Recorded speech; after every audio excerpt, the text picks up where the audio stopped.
Mr Rochester had given me but 1 week's leave of absence, yet a month elapsed before I quitted Gateshead.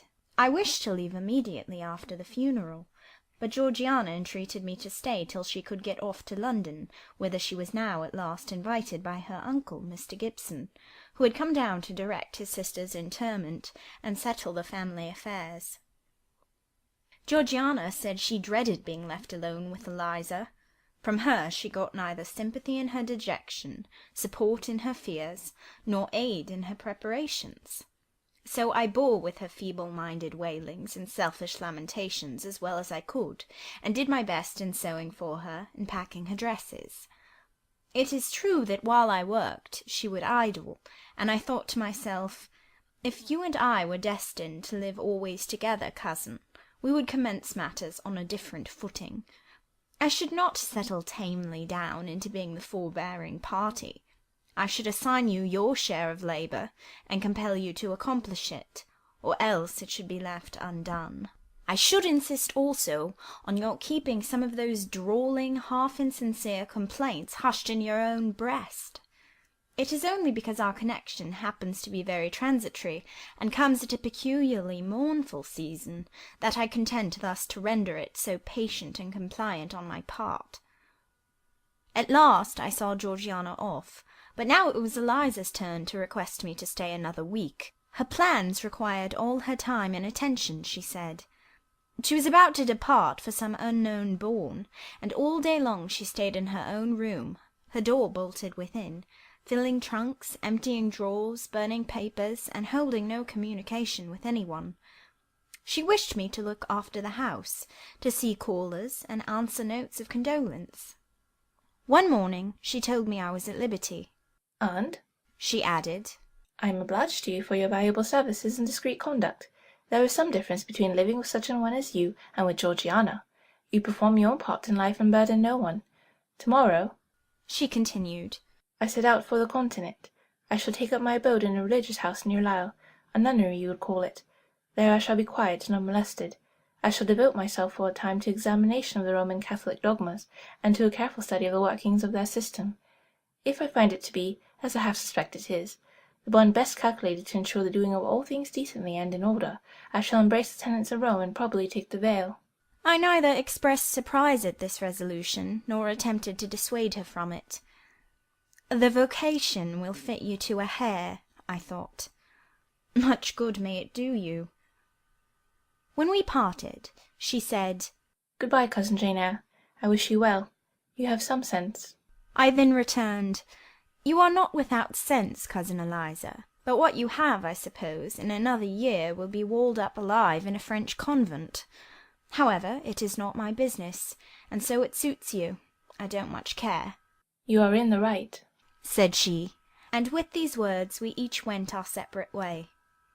As I shall not have occasion to refer either to her or her sister again, I may as well mention here that Georgiana made an advantageous match with a wealthy worn-out man of fashion, and that Eliza actually took the veil, and is at this day superior of the convent where she passed the period of her novitiate, and which she endowed with her fortune.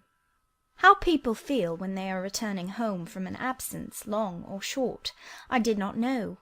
I had never experienced the sensation.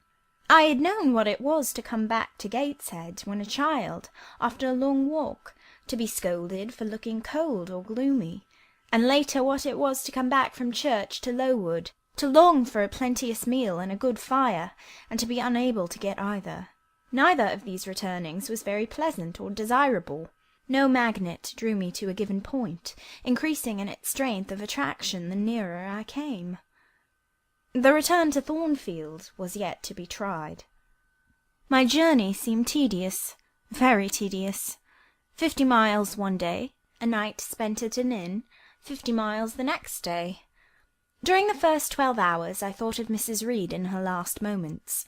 I saw her disfigured and discoloured face, and heard her strangely altered voice. I mused on the funeral day, the coffin, the hearse, the black train of tenants and servants, few was the number of relatives, the gaping vault, the silent church, the solemn service. Then I thought of Eliza and Georgiana. I beheld one the cynosure of a ball-room, the other the inmate of a convent cell, and I dwelt on and analysed their separate peculiarities of person and character. The evening arrival at the great town of scattered these thoughts, gave them quite another turn.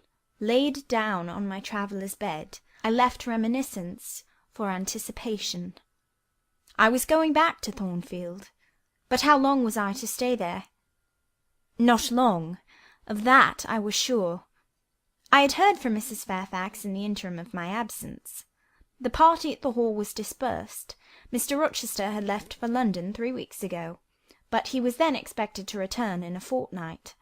Mrs. Fairfax surmised that he was gone to make arrangements for his wedding, as he had talked of purchasing a new carriage. She said the idea of his marrying Miss Ingram still seemed strange to her, but from what everybody said, and from what she had herself seen, she could no longer doubt that the event would shortly take place. "You would be strangely incredulous if you did doubt it," was my mental comment. "I don't doubt it." The question followed, where was I to go? I dreamt of Miss Ingram all the night. In a vivid morning dream I saw her closing the gates of Thornfield against me, and pointing me out another road, and Mr. Rochester looked on with his arms folded, smiling sardonically, as it seemed, at both her and me. I had not notified to Mrs. Fairfax the exact day of my return, for I did not wish either car or carriage to meet me at Millcote. I proposed to walk the distance quietly by myself, and very quietly, after leaving my box in the ostler's care, did I slip away from the George Inn about 6 o'clock of a June evening, and take the old road to Thornfield, a road which lay chiefly through fields, and was now little frequented. It was not a bright or splendid summer evening, though fair and soft. The haymakers were at work all along the road, and the sky, though far from cloudless, was such as promised well for the future.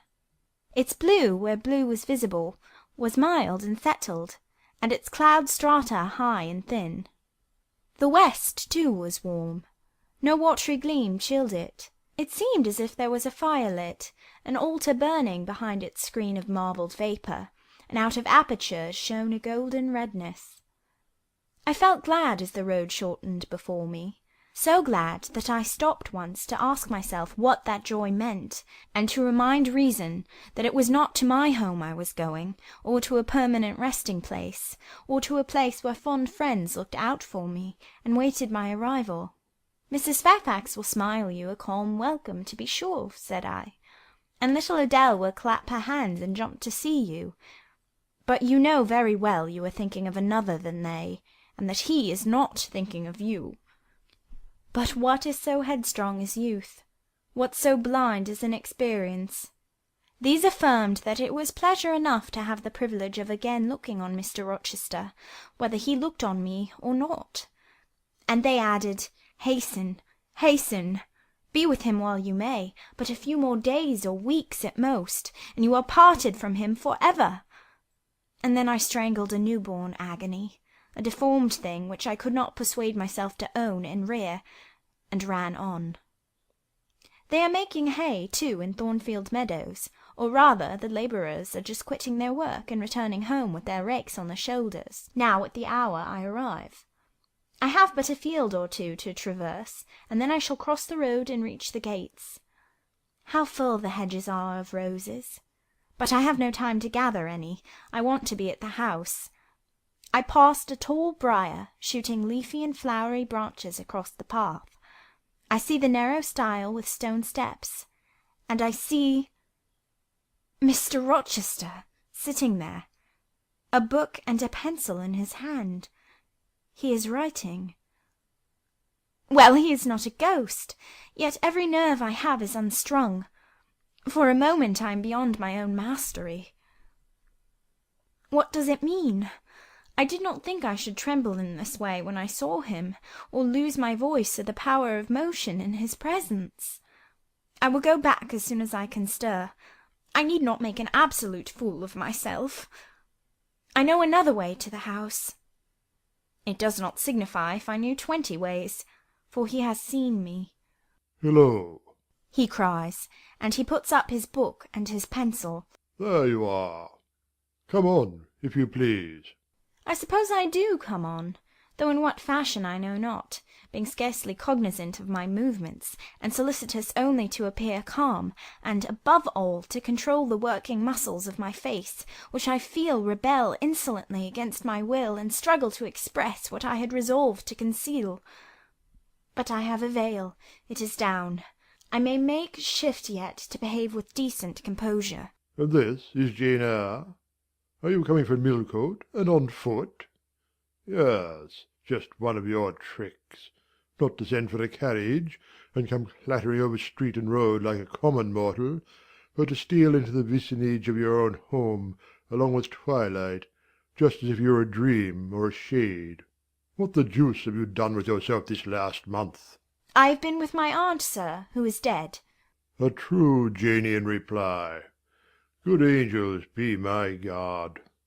She comes from the other world, from the abode of people who are dead, and tells me so when she meets me alone here in the gloaming. If I dared, I'd touch you, to see if you are substance or shadow, you elf. But I'd soon offer to take hold of a blue igneous fatuous light in a marsh. Truant, truant, he added, when he had paused an instant. Absent from me a whole month, and forgetting me quite, I'll be sworn. I knew there would be pleasure in meeting my master again, even though broken by the fear that he was so soon to cease to be my master, and by the knowledge that I was nothing to him. But there was ever in Mr. Rochester, so at least I thought, such a wealth of the power of communicating happiness, that, to taste but of the crumbs he scattered to stray and stranger birds like me, was to feast genially. His last words were balm. They seemed to imply that it imported something to him whether I forgot him or not. And he had spoken of Thornfield as my home. Would that it were my home! He did not leave the stile, and I hardly liked to ask to go by. I inquired soon if he had not been to London. Yes, I suppose you found that out by second sight. Mrs. Fairfax told me in a letter. And did she inform you what I went to do? Oh, yes, sir. Everybody knew your errand. You must see the carriage, Jane, and tell me if you don't think it will suit Mrs. Rochester exactly, and whether she won't look like Queen Boadicea, leaning back against those purple cushions. I wish, Jane, I were a trifle better adapted to match with her externally. Tell me now, fairy as you are, can't you give me a charm, or a philtre, or something of that sort, to make me a handsome man? It would be past the power of magic, sir. And in thought I added, a loving eye is all the charm needed. To such you are handsome enough, or rather your sternness has a power beyond beauty. Mr. Rochester had sometimes read my unspoken thoughts with an acumen to me incomprehensible. In the present instance he took no notice of my abrupt vocal response, but he smiled at me with a certain smile he had of his own, and which he used but on rare occasions. He seemed to think it too good for common purposes. It was the real sunshine of feeling. He shed it over me now. Pass, Janet, said he, making room for me to cross the stile. Go up home, and stay your weary little wandering feet at a friend's threshold. All I had now to do was to obey him in silence. No need for me to colloquize further. I got over the stile without a word, and meant to leave him calmly. An impulse held me fast. A force turned me round. I said, or something in me said for me, and in spite of me, "Thank you, Mr. Rochester, for your great kindness. I am strangely glad to get back again to you, and wherever you are is my home, my only home." I walked on so fast that even he could hardly have overtaken me had he tried. Little Adèle was half wild with delight when she saw me. Mrs. Fairfax received me with her usual plain friendliness. Leah smiled, and even Sophie bid me "Bonsoir" with glee. This was very pleasant. There is no happiness like that of being loved by your fellow creatures, and feeling that your presence is an addition to their comfort. I that evening shut my eyes resolutely against the future. I stopped my ears against the voice that kept warning me of near separation and coming grief. When tea was over, and Mrs. Fairfax had taken her knitting, and I had assumed a low seat near her, and Adèle, kneeling on the carpet, had nestled close up to me, and a sense of mutual affection seemed to surround us with a ring of golden peace, I uttered a silent prayer that we might not be parted far or soon. But when, as we thus sat, Mr. Rochester entered unannounced, and, looking at us, seemed to take pleasure in the spectacle of a group so amicable, when he said he supposed the old lady was all right now that she had got her adopted daughter back again, and added that he saw Adèle was prête à croquer sa petite maman anglaise, I half ventured to hope that he would, even after his marriage, keep us together somewhere under the shelter of his protection, and not quite exiled from the sunshine of his presence. A fortnight of dubious calm succeeded my return to Thornfield Hall. Nothing was said of the master's marriage, and I saw no preparation going on for such an event. Almost every day I asked Mrs. Fairfax if she had yet heard anything decided. Her answer was always in the negative. Once she said she had actually put the question to Mr. Rochester as to when he was going to bring his bride home, but he had answered her only by a joke and one of his queer looks, and she could not tell what to make of him. One thing specially surprised me, and that was, there were no journeyings backward and forward, no visits to Ingram Park. To be sure, it was 20 miles off, on the borders of another county, but what was that distance to an ardent lover? To be so practised and indefatigable a horseman as Mr. Rochester, it would be but a morning's ride. I began to cherish hopes I had no right to conceive, that the match was broken off, that rumour had been mistaken, that one or both parties had changed their minds. I used to look at my master's face to see if it was sad or fierce, but I could not remember the time when it had been so uniformly clear of clouds or evil feelings.